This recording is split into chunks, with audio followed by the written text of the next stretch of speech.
Queridos irmãos e irmãs, estamos nestes dias lendo as primeiras páginas das Sagradas Escrituras, o livro do Gênesis, a criação do ser humano. Ouvimos já na segunda e na terça-feira desta semana o primeiro relato da criação, como temos hoje no livro do Gênesis. E hoje ouvimos o segundo relato, que na verdade é o mais antigo. E nesse relato nós vemos como Deus, confirmando aquilo que ouvimos no outro, Deus cerca o ser humano de carinho, de cuidado. Ele colocou o ser humano num jardim. Vejam que essas primeiras páginas das Sagradas Escrituras respondem a perguntas fundamentais que nós fazemos. Quem sou eu? De onde eu vim? Para onde eu vou? Qual a minha missão? Minha vocação? As grandes interrogações existenciais do ser humano, elas são aqui apresentadas, encontram uma resposta nesse relato do livro do Gênesis. Evidentemente que não é um relato científico, mas ele fala da verdade da história humana, ele fala do sentido. E nós vemos então que a terra está assim, vazia, Deus ainda está formando este mundo, e o homem é formado do pó da terra, né? Quer dizer, o homem tem uma ligação forte com a criação. Adão, é o nome, né, que é dado ao primeiro homem, que representa toda a humanidade, não é só uma figura isolada. Ele é da Adamá, isto é, da terra. Mas ao mesmo tempo, ele tem um espírito do alto, porque Deus soprou-lhe nas narinas o sopro da vida, e o homem então se tornou um ser vivente. Quem dá a vida é Deus. Então fica muito claro que nós temos os pés na terra, nós somos da terra, mas o nosso olhar está no alto, nosso olhar está em Deus. É Ele que infunde em nós o hálito vital. E Deus então coloca esse jardim, coloca o ser humano no jardim e dá a esse ser humano essa função de cultivar e guardar. Vejam que nós somos cuidadores da criação de Deus, não exploradores sem critério, querendo extrair da criação unicamente benefícios, lucro, no sistema atual que nós temos, mas nós somos responsáveis pela boa convivência com essa criação, pela harmonia nessa criação. Somos cuidadores desse jardim. Com isso nós vemos que tanto o projeto inicial de Deus é um projeto bonito, como aquilo que nos aguarda também é um projeto bonito. A ideia de Deus para nós é uma ideia muito alta. Deus nos tem em grande estima, por isso nós não podemos ser pessimistas em relação a nós mesmos, em relação aos nossos irmãos e irmãs. Há uma advertência, porém, nesse jardim em que o ser humano é colocado. Há uma árvore da qual não se deve comer o fruto, é a árvore do conhecimento do bem e do mal. A grande tentação do ser humano é ser igual a Deus, é ser o árbitro do que é bem e do que é mal, né? E é aí que nós nos perdemos. Por isso a advertência: no dia em que comerdes deste fruto, morrereis.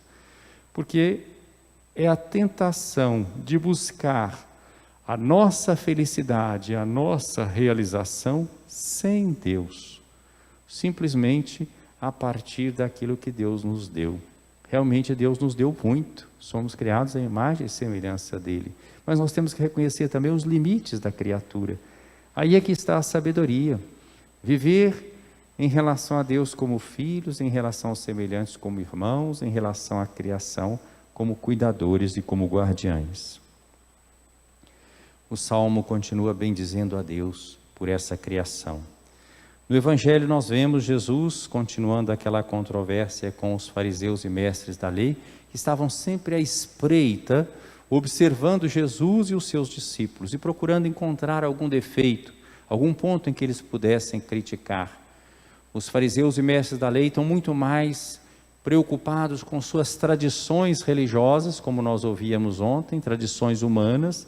Então questionavam o comportamento dos discípulos, que não passavam por aqueles rituais de abluções, de a maneira certa de lavar os utensílios, como se comportar depois de vir do mercado. Não são normas de higiene, são normas rituais, de pureza e impureza legal. Jesus vai mostrar que aquilo que realmente torna o ser humano impuro não são essas práticas rituais, esses costumes exteriores ao ser humano, mas é aquilo que sai da intenção do ser humano. Já que nós recebemos o hálito vital de Deus, o Espírito de Deus, para nos tornarmos seres viventes, nós devemos também ter uma intenção correta, como eu falei, de harmonia com o Criador, com os semelhantes e com a criação. Então Jesus começa o Evangelho de hoje com essa palavra que deve ser a definição de quem nós somos. Nós somos ouvintes da palavra de Deus. Escutai todos e compreendei. É a primeira palavra de hoje que Jesus diz. Ele está continuando aquela explicação sobre da crítica que ele faz aos fariseus. Escutai todos e compreendei. O que torna impuro o homem não é o que entra nele vindo de fora, mas o que sai do seu interior. É uma verdadeira revolução, é porque nós não estávamos ainda, já estamos muito habituados e nós não percebemos. Ele está dizendo que a verdadeira religião não é feita de atos exteriores, ainda que religiosos. A verdadeira religião brota de um interior, de uma retidão de intenção, de uma pureza de intenção, de quem é ouvinte da palavra. Escutai todos e compreendei. Nós somos fundamentalmente ouvintes. A nossa liturgia, a verdadeira liturgia, ela parte da escuta da palavra de Deus, que é proclamada para nós aqui na liturgia, desta mesa da palavra que nós chamamos de ambão. E nós respondemos com o salmo responsorial. Há um diálogo de salvação entre Deus e a humanidade. Toda a relação de Deus conosco é dialogal. Daqui a pouco estaremos com a campanha da fraternidade que traz esse tema do diálogo. É um diálogo de salvação, onde Deus tem a iniciativa e o ser humano responde. Muito bem. Escutai e compreendei. Então é aquilo que sai do ser humano. Quem tem ouvidos para ouvir, ouça.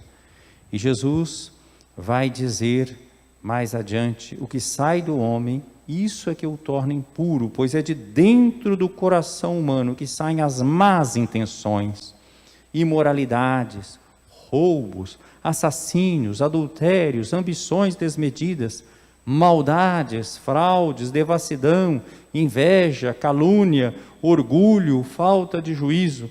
Todas estas coisas más saem de dentro e são elas que tornam impuro o homem.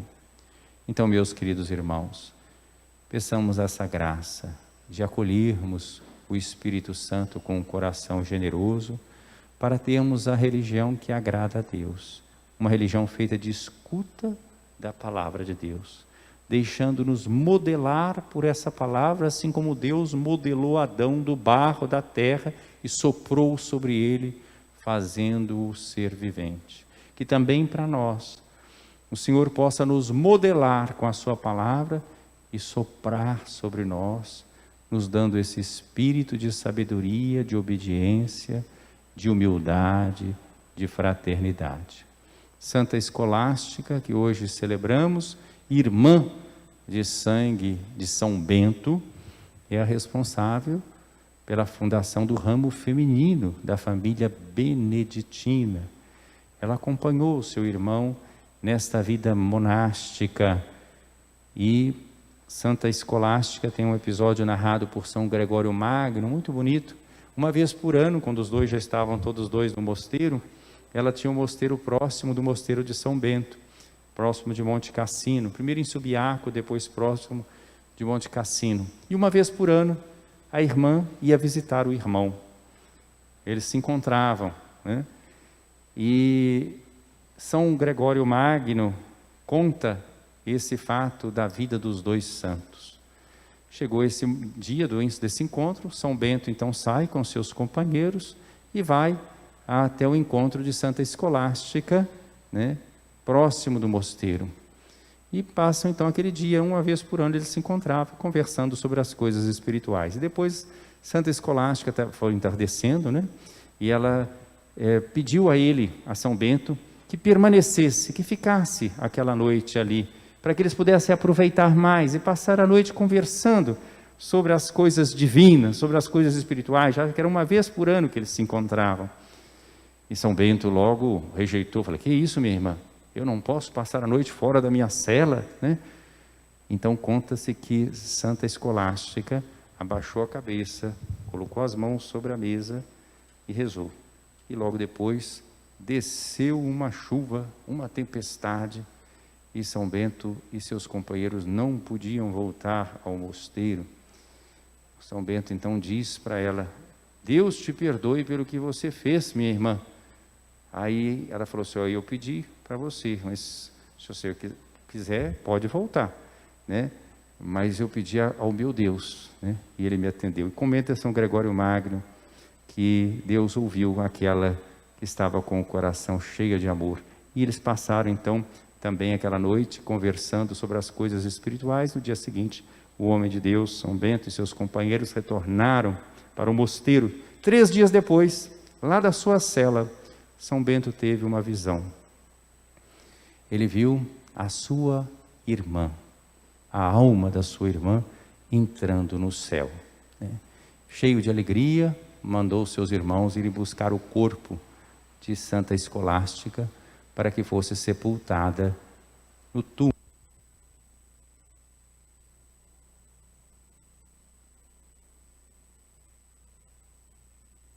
No túmulo que era reservado para ele lá no mosteiro.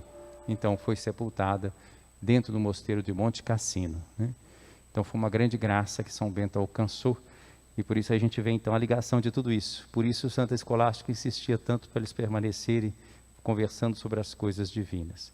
Isso tudo nos é relatado por São Gregório Magno, que foi um grande papa e que é marcado também pela espiritualidade beneditina. Que Santa Escolástica, que é para nós mestra de vida contemplativa, interceda por nós, para que nos deixemos modelar pela palavra de Deus e guiar pelo seu Espírito. Ora et labora, oração e trabalho, é o lema dos beneditinos. Que a nossa vida seja marcada pela oração da escuta e pelo trabalho, pelo reino, pelo trabalho, pela fraternidade. Louvado seja nosso